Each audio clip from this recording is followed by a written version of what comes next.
다 함께 사도신경으로 우리의 신앙을 고백하도록 하겠습니다.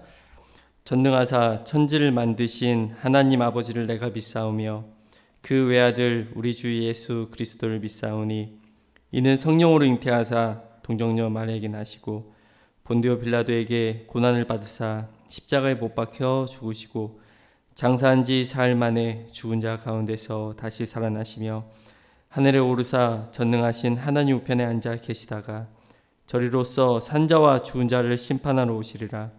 성령을 믿사오며 거룩한 공회와 성도가 서로 교통하는 것과 죄를 사하여 주시는 것과 몸이 다시 사는 것과 영원히 사는 것을 믿사옵나이다. 아멘. 다 함께 찬송 455장 부르시겠습니다.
오늘 우리에게 주신 하나님 말씀은 고린도 후서 1장 23절부터 2장 17절까지입니다.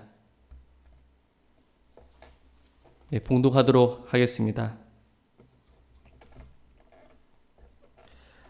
내가 내 목숨을 걸고 하나님 불러 증언하시게 하노니 내가 다시 고린도에 가지 아니한 것은 너희를 아끼려 함이라. 우리가 너희 믿음을 주관하려는 것이 아니요 오직 너희 기쁨을 돕는 자가 되려 함이니 이는 너희가 믿음에 섰음이라. 내가 다시는 너희에게 근심 중에 나아가지 아니하기로 스스로 결심하였노니 내가 너희를 근심하게 한다면 내가 근심하게 한 자밖에 나를 기쁘게 할 자가 누구냐. 내가 이같이 쓴 것은 내가 갈 때에 마땅히 나를 기쁘게 할 자로부터 도리어 근심을 얻을까 염려함이요 또 너희 모두에 대한 나의 기쁨이 너희 모두의 기쁨인 줄 확신함이로다. 내가 마음에 큰 눌림과 걱정이 있어 많은 눈물로 너희에게 썼노니 이는 너희로 근심하게 하려 한 것이 아니요 오직 내가 너희를 향하여 넘치는 사랑이 있음을 너희로 알게 하려 함이라. 근심하게 한 자가 있었을지라도 나를 근심하게 한 것이 아니요 어느 정도 너희 모두를 근심하게 한 것이니 어느 정도라 함은 내가 너무 지나치게 말하지 아니하려 함이라. 이러한 사람은 많은 사람에게서 벌받는 것이 마땅하도다. 그런즉 너희는 차라리 그를 용서하고 위로할 것이니 그가 너무 많은 근심에 잠길까 두려워하노라. 그러므로 너희를 권하노니 사랑을 그들에게 나타내라. 너희가 범사에 순종하는지 그 증거를 알고자 하여 내가 이것을 너희에게 썼노라. 너희가 무슨 일에든지 누구를 용서하면 나도 그리하고 내가 만일 용서한 일이 있으면 용서한 그것을 너희를 위하여 그리스도 앞에서 한 것이니 이는 우리로 사탄에게 속지 않게 하려 함이라. 우리는 그 계책을 알지 못하는 바가 아니로다. 내가 그리스도의 복음을 위하여 드로아의 이름에 주 안에서 문이 내게 열렸으되 내가 내 형제 디도를 만나지 못하므로 내 심령이 편하지 못하여 그들을 작별하고 마게도냐로 갔노라. 항상 우리를 그리스도 안에서 이기게 하시고 우리로 말미암아 각처에서 그리스도를 아는 냄새를 나타내시는 하나님께 감사하노라. 우리는 구원받는 자들에게나 망하는 자들에게나 하나님 앞에서 그리스도의 향기니 이 사람에게는 사망으로부터 사망에 이르는 냄새요 저 사람에게는 생명으로부터 생명에 이르는 냄새라. 누가 이 일을 감당하리요. 우리는 수많은 사람들처럼 하나님의 말씀을 혼잡하게 하지 아니하고 곧 순전함으로 하나님께 받은 것 같이 하나님 앞에서와 그리스도 안에서 말하노라. 아멘. 네, 할렐루야. 오늘도 하나님 앞에 나오신 성도님들에게 주님의 사랑이 넘쳐나시길 기도드립니다. 오늘 말씀은 고린도 교회 문제로 인해 바울은 급히 고린도 교회를 방문을 합니다. 그런데 사태가 점점 나아지는 것이 아니라 오히려 더 악화가 되었습니다. 이에 바울은 깊은 근심을 하는 채 다시 에베소로 돌아와야만 했습니다. 그래서 이를 소위 근심의 방문이라고 합니다. 바울은 다시 방문하겠다라는 그 약속을 남겼으나 그렇게 하지 않았습니다. 이에 대해 대적자들은 바울 향해서 이중인격자다, 그리고 믿을 수 없는 사람이라고 그렇게 막 비난을 하며 공격을 합니다. 그래서 바울은 어제 본문 1장 12절에서 22절 그 말씀에 이어서 계속해서 오늘 본문을 통해 이를 해명하고 있는 것입니다. 어제 본문에서 바울은 자신이 결코 거짓으로 속다르고 겉다르게 행동한 것이 아니라 거룩함과 진실함으로 행한 것이라고 하였습니다. 이는 다 성령의 은혜 가운데 이루어진 일입니다. 다시 말해 하나님의 뜻으로 말미암아 모든 것이 이루어진 것임을 그렇게 이야기를 합니다. 오늘 본문은 이에 대해 구체적인 이유를 설명하고 있습니다. 먼저 23절에 보면 내가 내 목숨을 걸고 하나님 불러 증언하시게 하노니 내가 다시 고린도에 가지 아니한 것은 너희를 아끼려 함이라.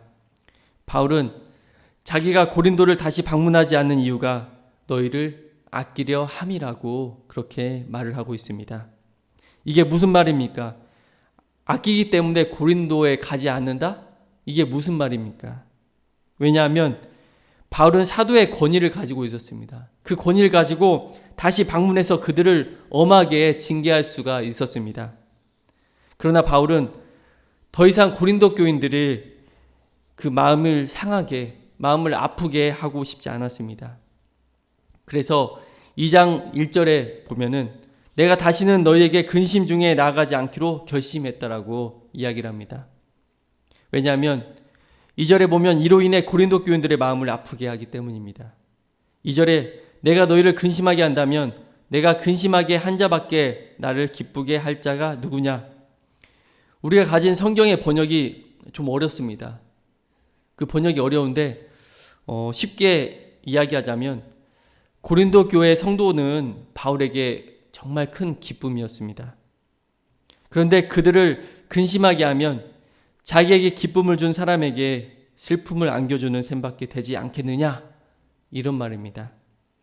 고린도 교회 성도들에게 더 이상 근심을 주지 않고 오로지 기쁘게 만나기 원했기에 방문을 미루었다는 그러한 말입니다. 이것이 2장 1절에서 3절까지의 말씀입니다. 그리고 4절에 보면 바울은 방문 대신에 소위 눈물의 편지를 보냅니다.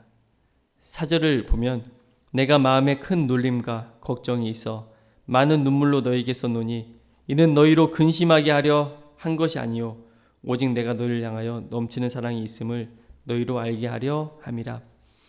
편지를 통해 고린도 교인들을 그 바울의 심정을 이해하고 그들을 향한 바울의 사랑을 알기를 원했습니다. 바울의 이런 마음은 바로 우리를 향한 주님의 마음과도 같습니다. 주님이 곧 오시리라 그렇게 말씀하셨지만 2000년이 지나도 아직까지도 여전히 오시지 않는 이유가 바로 이러한 것입니다. 베드로후서 3장 9절 말씀을 보면 주의 약속은 어떤 이에 더디다고 생각하는 것 같이 더딘 것이 아니라 오직 너희를 대하여 오래 참으사 아무도 멸망하지 않고 다 회개하기를 이르기를 원하시니라. 주님은 죄인들에게 자비를 베푸시고 그들에게 회개의 기회를 주시기 위해서 그렇게 더디게 오시는 것입니다. 이것이 바로 주님의 마음이고 또한 바울을 배척한 고린도 교인들을 향한 바울의 마음인 것입니다. 바울은 물론이거니와 주님도 얼마든지 심판의 주로 와서 당장의 죄인들을 멸하고 그리고 그 권세를 행하실 수 있으신 분이십니다. 그런데 결코 그렇게 하지 않으십니다. 바울은 이에 대해 이렇게 말합니다. 24절에 우리가 너희 믿음을 주관하려는 것이 아니요 오직 너희 기쁨을 돕는 자가 되려 함이니 이는 너희가 믿음에 섰음이라. 그는 결코 권위자, 주관자가 아니라 돕는 자로서 그들을 잘 섬기고자 했던 것입니다. 자신이 그토록 비난을 당하는 상황에서도 여전히 고린도 교인들이 믿음 위에 굳게 서고 또 그들의 기쁨을 위해 섬기는 자가 되는 것이 그의 중요한 목표였던 것입니다. 이것이 바로 오늘날 목회자들의 역할이고 사명인 것입니다. 또한 모든 성도들이 주의 종으로 부르심을 받은 이유인 것입니다. 그러므로 우리 모두 작은 목자가 되어서 또 어머님의 마음으로 연약한 자들을 섬기고 돌보고 아껴줘야 할 것입니다. 그리고 이어 오늘 본문 5절 11절은 두 번째 단락입니다. 이제 잘못한 사람들을 용서하라고 말하고 있습니다. 5절에 보면 근심하게 한 자가 있었을지라도 나를 근심하게 한 것이 아니요 어느 정도 너희 모두를 근심하게 한 것이니 어느 정도라 함은 내가 너무 지나치게 말하지 아니하려 함이라. 여기 바울을 근심하게 한 자를 언급하고 있습니다. 그런데 그들은 사실 바울뿐만 아니라 모든 성도들을 근심하게 한 것이지만 어느 정도만 근심하게 했습니다. 다시 말하면 심각한 근심을 준 것이 아니란 말입니다. 물론 그들은 바울을 크게 아프게 했고 고통스럽게 했습니다. 그러나 하나님의 사랑 안에서 그들을 바라봤습니다. 이제 그들은 마땅한 벌을 받았습니다. 그러니 이제는 사랑으로 용서하고 위로하라고 말하고 있는 것입니다. 이것이 5절에서 11절까지의 내용입니다. 7절 말씀 보면 그가 너무 많은 근심에 잠길까 두려워하노라 라고 말합니다. 오히려 그가 너무 낙심하고 큰 상처를 받을까 봐 상처가 되지 않도록 마땅히 용서와 사랑과 위로를 보여줘야 한다는 말입니다. 그래서 9절 말씀 보면 바울은 순종을 당부합니다. 용서는 사실 회개만큼이나 어렵습니다. 아니, 회개보다 사실 용서가 더 어렵습니다. 우리의 악한 본성은 원수가 차라리 회개하지 말고 그냥 망하기를 바라고 있는 것입니다. 그래서 마땅히 베풀어야 될 그 용서와 사랑을 주저하고 마는 것입니다. 그만큼 용서는 어렵습니다. 그래서 바울은 뭐라고 합니까? 용서는 감정이 아닌 순종의 문제라고 그렇게 말하고 있는 것입니다. 그래서 10절 말씀 보면 용서하는 것이야말로 그 자신을 위한 것이고 그것이야말로 그리스도 안에 있는 증거라고 말하고 있습니다. 그러면서 11절에 무엇보다도 용서는 사탄에게 속지 않는 일이라는 것입니다. 그렇습니다. 사탄은 우리를 교묘히 속여서 용서하지 못하도록 만듭니다. 만약 우리가 용서를 거부한다면 하나님의 은혜의 통로는 막혀버리는 것입니다. 그래서 예수님은 마태복음 18장 35절에 보면 너희가 각각 마음으로부터 형제를 용서하지 아니하면 나의 하늘 아버지께서도 너희에게 이와 같이 하시리라고 말씀하십니다. 용서하지 못하는 마음은 하나님의 용서를 받아들이지 못하는 것입니다. 이는 하나님의 은혜를 다 막아버리는 것이고 결국 나도 죽고 남도 죽이는 것입니다. 사탄은 지금도 우리를 용서하지 못하도록 교묘히 속이고 있습니다. 마지막으로 12절에서 17절에 보면 바울은 마침내 모든 어려움을 이기게 하신 하나님을 찬양합니다. 고린도 교회를 향한 바울의 그 간절한 사랑은 마침내 결실을 맺습니다. 12절에 보면 드로아에서 바울은 디도를 만나기로 그렇게 하였습니다. 눈물의 편지를 보낸 그 후에 그 소식을 듣기 위함입니다. 그런데 무슨 일인지 디도가 오지 않았습니다. 그래서 바울은 드로아에서 복음 전도에 좋은 기회가 있었음에도 불구하고 디도를 만나러 마게도냐로 가는 것입니다. 이처럼 바울은 지금 고린도 교회를 향한 사랑과 그들을 믿음으로 양육하는 일에 애타고 있습니다.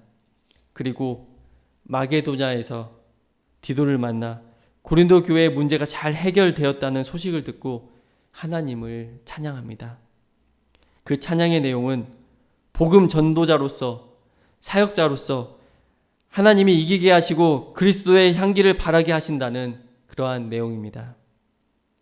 그러므로 사랑하는 여러분, 오늘 우리는 모두가 주의 종으로서 또한 작은 목자로서 연약한 성도들을 사랑으로 감싸고 아껴주고 진실한 순종으로 서로 용서함으로써 하나님의 주신 승리를 또 경험하고 하나님께 영광 돌리며 그 생명의 냄새를 그 향기를 풍기는 저와 여러분이 되셔야 될 줄 믿습니다. 오늘 하루도 이 말씀을 붙잡고 정말 하나님이 원하시는 그러한 자로서 용기 내어 살아가시는 모든 성도님이 되시길 주님의 이름으로 기도드립니다. 기도하겠습니다. 사랑의 하나님, 오늘 바울의 고백을 보면서 바울의 눈물의 편지를 읽으면서 우리가 인내하고 용서하고 위로를 해야 하는 사람으로 하나님께서 우리를 불러주셨음을 다시 한번 고백합니다. 그저 내 감정대로 살아가는 인생이 아니라 하나님의 영광을 가리지 않고 그리스도의 향기를 나타내며 살아가는 인생 되게 하여 주옵소서. 오늘도 약할 때 강함 되시는 하나님을 의지하며 생명 살리는 일에 힘쓰는 오늘 하루 되게 하여 주시옵소서. 예수님의 이름으로 기도드립니다. 아멘.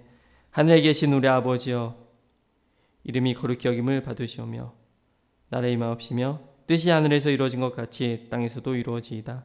오늘날 우리에게 일용할 양식을 주옵시고 우리가 우리에게 죄진 자를 사하여 준 것 같이 우리의 죄를 사하여 주옵시고 우리를 시험에 들게 하지 마옵시고 다만 악에서 구하옵소서.